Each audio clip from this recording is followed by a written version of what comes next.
फिर मदन अंकल ने उसकी गाड़ी की चाबी ले ली। उसके बाद उसने रॉबरी का केस डाल दिया इन लोगों के ऊपर। तो वो पुलिस से बताएगी कि पुलिस क्या कर रही है, क्यों नहीं ढूंढा उसने। ये दोनों जो बंदे मिले हैं इनको इस सीसीटीवी फुटेज के थ्रू मिले हैं। आपने कुछ अखिलेश जी से बात करने की कोशिश करी? मैं उसके घर भी गई पर वो मेरे साथ कि एफआईआर में ये साफ साफ मेंशन है कि वहाँ कोई सीसीटीवी फुटेज नहीं मिला। चलो पापा को तो तुमने जेल में भेज दिया, ठीक है, वो वहाँ पे सेफ है। हम तो यहाँ अनसेफ हो गए ना। सिंपल ड्रेस में पुलिस हमारे घर आई और बोली कि मैं कीर्ति नगर थाने से आई हूँ। वो तो बिजनेस चलाते हैं, सीधा साधारण काम करते हैं, उनके पास 50 आदमी आते रहते हैं। कि उसका भी प्रूफ है मेरे पास। मेरे पास है। आप ये प्रूफ दिखा सकते? ये पापा के एक फ्रेंड है सत्या, उनसे भी इसने इतने इतने पैसे ले रखे। डेट भी देखो यहाँ पे मेंशन हो रखी है। नमस्कार आप सभी का, आप खोल चुके हैं न्यूज़ रिगी। मैं अदिति शर्मा। आज हमारे साथ है प्रेरणा पांडे, जिनके फादर वीरेंद्र कुमार पांडे को इन्होंने जेल में बंद कर दिया है। तो हम इनसे जानेंगे कि क्या मसला है, क्या चीज़ हुई है जिसकी वजह से उनके ऊपर रॉबरी केस लगाया गया है। आइए इनसे बात करते हैं। आपके फादर का नाम क्या है? वीरेंद्र कुमार पांडे। और आपने बताया कि वो जेल में बंद थे, तो कितने टाइम से? 15 दिन से। 15 दिन से। और जो रॉबरी केस हुआ है वो किसने करा और क्यों करा, एक बार आप डिटेल में बताइए। ये केस किया है एडवोकेट अखिलेश शर्मा ने, और उसने इसलिए ये केस किया क्योंकि उसने पैसे नहीं वापस करने थे मदन अंकल के। ठीक है, अखिलेश शर्मा ने मदन अंकल से पैसे ले रखे थे और जिसमें पापा ने मीडिएटर का काम किया था। ठीक है, तो जब अखिलेश शर्मा ने मदन अंकल का काम नहीं करवाया तो मदन अंकल ने बोला कि आप मुझे मेरे पैसे वापस करो। तो वो फ़ोन नहीं उठा रहे थे, मिल नहीं रहे थे। तो मदन अंकल के एक कोई नोन में होगा दुबे दुबे करके, तो उसने अखिलेश शर्मा को मिलने के लिए बुलाया। और यहाँ से एक पापा के फ्रेंड है रघुवंश सिंह, है ना मम्मा? राणा सिंह, रघुवंश सिंह। तो उन्होंने फ़ोन किया 26 जुलाई को। उस दिन पापा का बर्थडे भी था।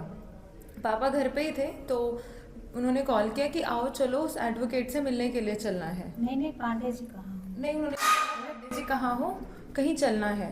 उन्होंने ये नहीं बताया कि एडवोकेट से मिलने के लिए जाना है। तो पापा चले गए। ठीक है, दोस्तों में होता ना कि किसी ने बुलाया तो हम चले जाते हैं, हम क्वेश्चन भी नहीं करते कि कहाँ जाना है। तो वैसे ही पापा भी चले गए।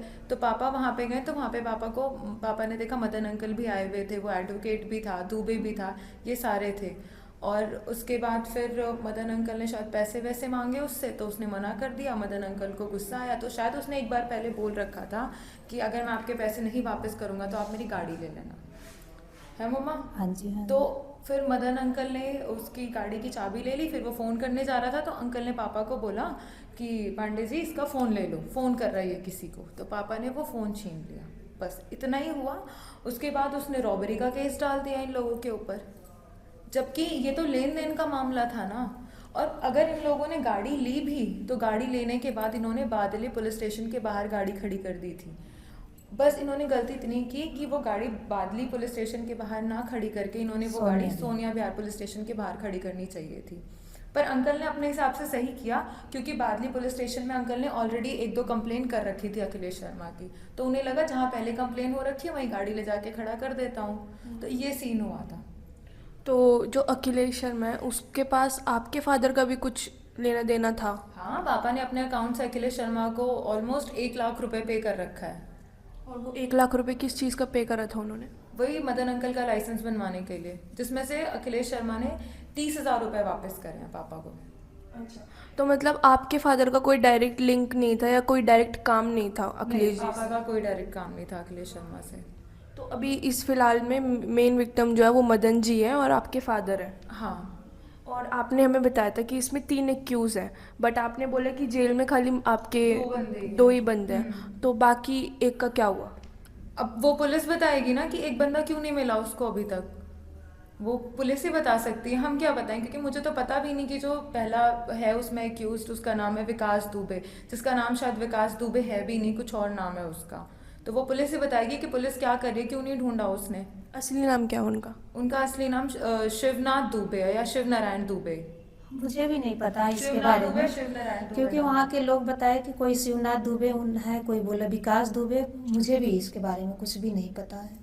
आपके फादर पे कौन कौन सी धाराएं लगाई है पुलिस स्टेशन में एफआईआर में? धारा 309/6 और एक और धारा लगाई है कुछ 3/5 शायद। आपने बोला कि आपके पास चैट्स वगैरह हैं, प्रूफ है, तो आपने क्या पुलिस थाने में उसको दिखाया नहीं? दिखाया था हमने, तो उन्होंने बोला कि इस केस में तो ये चीज़ें देखने को ही नहीं बनती हैं, ये तो जब आपका केस खुलेगा, जब आपके फादर को बेल मिल जाएगी, आप तब ये चीज़ें दिखाना। अरे पहले बेल तो मिले, आप कह रहे हो कि बाद में दिखाना आपके पास जो भी एविडेंस है, पर पहले बेल बेल कैसे मिलेगी अगर हम एविडेंस ही नहीं दिखाएंगे आपको तो। कोई और देखने को नहीं तैयार है, पुलिस वाले देखने को ही नहीं तैयार है, बात करने के लिए नहीं कोई मुझसे तैयार है। मैं कॉल कर रही हूँ, मेरा कोई कॉल नहीं उठा रहा, फोन काट दे रहे हैं। पुलिस स्टेशन में? हाँ जी। और पुलिस स्टेशन में आप किसी को जानते हो जो आपकी बातों को इग्नोर कर रहा है, अवॉइड कर रहा है, आपकी बात नहीं सुन रहा है? नहीं, मैं किसी को नहीं जानती हूँ, पर्सनली हम वहाँ पे किसी को नहीं जानते। मैंने आईओ से बात करने की कोशिश की, पर आईओ ने मेरा फोन नहीं उठा रहे। भाई मेरी भी तो कुछ सुने, मेरी 3 बेटियां हैं, कहाँ मैं जाऊँ? मुझे भी तो सुनना चाहिए कि आपकी क्या परेशानी, आप भी बताइए। एक ही बंदे की तो होती नहीं गलती, गलती तो दोनों तरफ से है। तो जो ये अखिलेश जी हैं, अखिलेश शर्मा, जिन्होंने केस फाइल करा है, तो उन्होंने जो ये केस फाइल करा उसके दौरान उन्होंने भी तो कुछ प्रूफ दिए होंगे अपनी साइड से, या फिर खाली उनकी मुंह ज़बानी बातों पे ही आपके फादर हमें को? कोई प्रूफ नहीं मिला, हमें कोई प्रूफ ना पुलिस ने हमें कोई प्रूफ दिखाया, ना एफआईआर में कोई प्रूफ है। एफआईआर पे अगर आपने पढ़ा होगा तो उसमें यही था ना कि ना वहाँ पे कोई सीसीटीवी फुटेज मिला, ना वहाँ पे कोई प्रूफ मिला। बट आपने मेरे को जो न्यूज़ चैनल में रिपोर्ट दिखाई थी उसमें तो कह रहे कि सीसीटीवी फुटेज हाँ, मिला है। हाँ, इन्होंने जस्ट क्या नाम है, पुलिस स्टेशन ने ना जस्ट न्यूज़ चैनल को ये वीडियो वगैरह भेजी, तो वहाँ पे उन्होंने ये चीज़ मेंशन करवाई है कि ये दोनों जो बंदे मिले हैं इनको इस सीसीटीवी फुटेज के थ्रू मिले हैं। तो पर वहाँ पे ने- कोई कैमरा पर वहाँ नहीं कोई है, कैमरा ही मैं नहीं वहाँ लगा पे हुआ। कोई कैमरा नहीं है। तो अब क्या कहते हैं, आपने उनको, पुलिस वालों को, और आपने कुछ अखिलेश जी से बात करने की कोशिश करी अखिलेश उनके शर्मा साथ? को मम्मी ने कॉल किया था, तो उसने यही बोला कि मेरे पे पुलिस वालों का दबाव है, बहुत लोग हैं जो फंसाना मुझे चाहते कोर्ट हैं, नहीं जाने दे रहे हैं। मुझे बहन कोर्ट तुम नहीं मेरे जाने साथ दे रहे आओ, मैं आपके साथ चलूंगा। मैं उसके घर भी गई, पर वो मेरे साथ नहीं गया कोर्ट में, बोला कि कोई नहीं, यहाँ से तो डिसमिस हो गया। हाँ जी।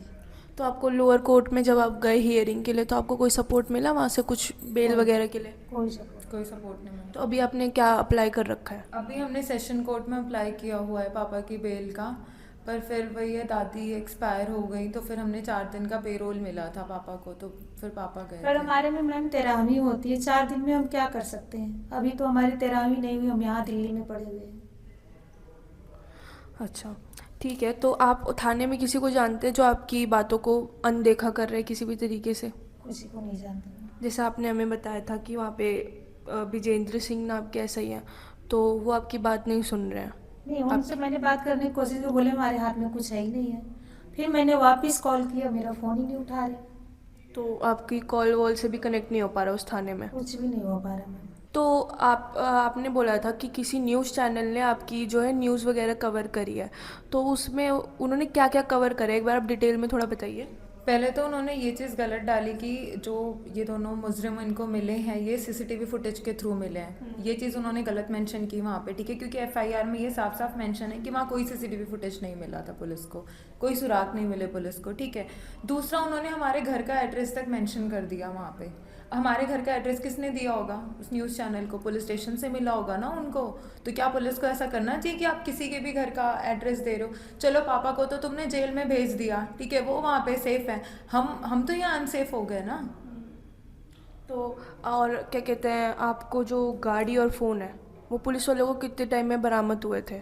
जैसे ही पुलिस सैटरडे को केस हुआ, संडे को बरामद हो संडे गया। को दे दिया, मदन अंकल ने अपने आप दे दिया। मदन अंकल ने बोला कि ये मेरे पैसे वापस कर देता तो मैं ये चीज़ें करता ही नहीं। नहीं, सिंपल ड्रेस में पुलिस हमारे घर आई और बोली कि मैं कीर्ति नगर थाने से आया हूँ। तो मैंने कहा भैया, थाने से नहीं बोला, मैं कीर्ति नगर से। मैंने बोला भैया क्या है, क्योंकि पांडे जी उनका सिक्योरिटी का बिजनेस है, तो बंदे आते रहते हैं। तो उन्होंने बोला नहीं नहीं, मुझे सर से बात करनी है। तो मैंने कहा ठीक है। पांडे जी खाना खा रहे थे, वो भी आए उठ के, बोले सर मैं स्टाफ से हूँ।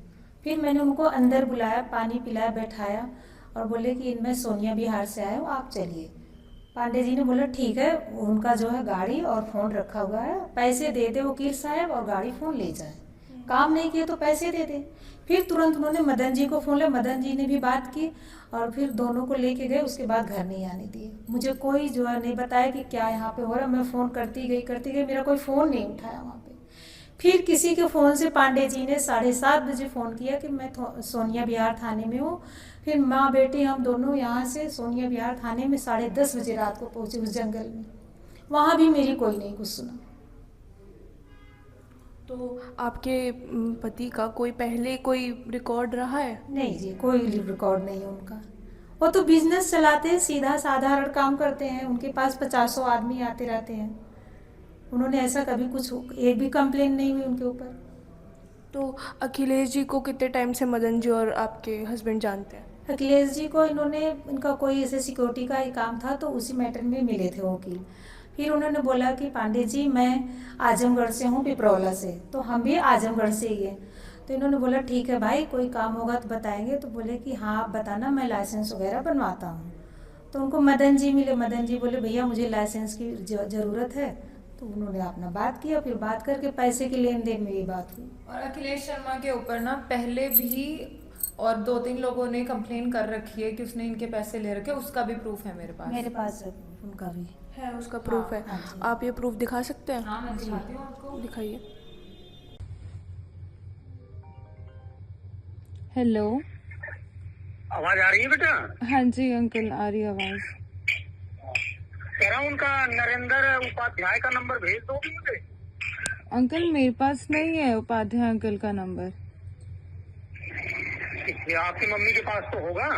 अंकल मम्मा तो हॉस्पिटल में है। क्या हो गया? मम्मा एडमिट है अंकल। कब से? मम्मा को कल दोपहर को ही एडमिट किया हमने। हुआ क्या?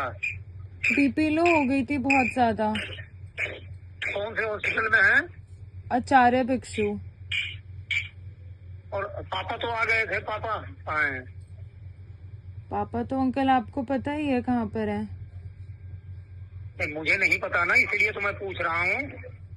हम तो कल मिलने वाले थे, कल आने वाले थे आपके घर पे। जी मैं और मेरी वाइफ। जी। कल तो हमारा आने का प्रोग्राम था, इसीलिए मैं आपको फोन किया आज। जी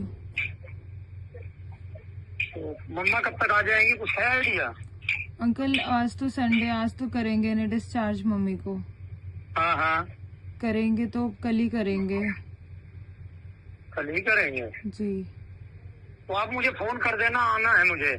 ठीक है मैं कर दूंगी। ठीक है, जैसे छूट जाती है ना हाँ जी आप मुझे तुरंत फोन कर देना। ठीक है अंकल। ठीक है बेटा। तो ये आपको कौन से थाने से मिला? ये शाहदरा। तो आपने निकलवाया है, किसी ने आपको भेजा है, बताया है? ये पापा के एक फ्रेंड है सत्या, उनसे भी इसने इतने पैसे ले रखे। डेट भी देखो यहाँ पे मेंशन हो रखी है। 40,000, 5,000, 15,000। अच्छा। 3,000। ठीक है। अंकल ने ये कंप्लेंट डाली थी, कब डाल रखी है ये भी देखो आपको मेंशन हो रहा है 6/5/2025 को। अच्छा, मतलब अभी हाँ मैं आपने बताया कि आपके फादर के ऊपर 309 धारा लगाई है और क्या कहते हैं 3/5 की लगाई। 309/6। 309/6 रॉबरी के लिए। और 3/5 किसके लिए? 3/5 शायद इंटरनल इंजरी का होता है, मैं श्योर नहीं हूँ। तो अखिलेश जी को कोई इंटरनल इंजरी थी? कुछ भी नहीं है, कुछ भी नहीं है उनको। कुछ भी नहीं, हो तो सही सलामत अगर पूरा ऐसे भाग रहे थे। चोट लगेगी तो क्या वो FIR करके नेक्स्ट डे पुलिस स्टेशन के बाहर खड़ा होगा? तो जब आपके फादर ने फ़ोन लिया और उन्होंने गाड़ी ली तो किसी तरीके की हाथापाई धक्का मुक्की वैसे हुई थी? कुछ भी नहीं हुआ वहाँ पे, कुछ भी नहीं। वहाँ के लोग बस यही बता रहे थे कि भाई यहाँ दिन दहाड़े ऐसे हो रहा है कि वकील ने आया और बोला कि, और 1-2 अनजान व्यक्ति आए, वो बोले मेरा पैसा दे दो। तो वकील ने बोला कि ये मेरी गाड़ी ले लो और मेरा फ़ोन ले लो। वो बंदों ने फ़ोन गाड़ी ले लिया। फिर वकील इधर उधर घूमते हुए किसी के फ़ोन से सोनिया विहार थाने में फ़ोन करके कंप्लेन कर दिया। कितने लोग गए थे? एक मदन जी गए थे आपके, एक फादर गए थे वीरेंद्र जी, और बस कौन दो गया ही था? थे, दो थे। दुबे। वो शिवनाथ दुबे भी थे। शिवनाथ दुबे तो उस वकील को बुलाए थे, शिवनाथ दुबे ने तो अखिलेश को बुलाया था। अच्छा, हाँ जी, उन्होंने बुलाया था। ठीक है। जैसे कि हमने पूछा इनसे जाना, इनके फादर 15 दिन से जेल के अंदर है, जो कि झूठे केस के अंदर है। वो कह रहे हैं उन्होंने 2 धाराएं लगाई, 309/6 और 3/5, जिसमें 3/5 का तो इंटरनल इंजरी का हुआ, जिसमें चेकिंग हुई तो उनके खिलाफ कुछ भी नहीं निकला और उन्होंने 1 लाख रुपए ले रखे थे इनके फादर जी से मदन जी का काम कराने के लिए। पुलिस ने ये तक खबर दी न्यूज़ चैनल को। आप एक बार न्यूज़ चैनल का नाम बताइए जिन्होंने आपका एड्रेस लीक करा है। फैज़ न्यूज़। फैज़ न्यूज़ में अपने ये दिखाया है कि सीसीटीवी फुटेज मिली है, जो कि एफआईआर में साफ साफ मेंशन है कि वहाँ पे सीसीटीवी फुटेज चेक करी थी, लेकिन उस एरिया का कोई भी सीसीटीवी फुटेज नहीं था। तो इस हिसाब से ये कह रहे हैं इनके पास एफआईआर है और प्रूफ है कि उस आदमी के ऊपर, अखिलेश शर्मा के ऊपर पहले भी 2 से 3 बार एफआईआर हो चुकी है, जिसमें उन्होंने कितनी बार पैसे उधार लिए हैं और वापस नहीं करे हैं। तो ऐसी और खबरों के लिए बने रहिए आप हमारे साथ न्यूज़ डिगी के साथ।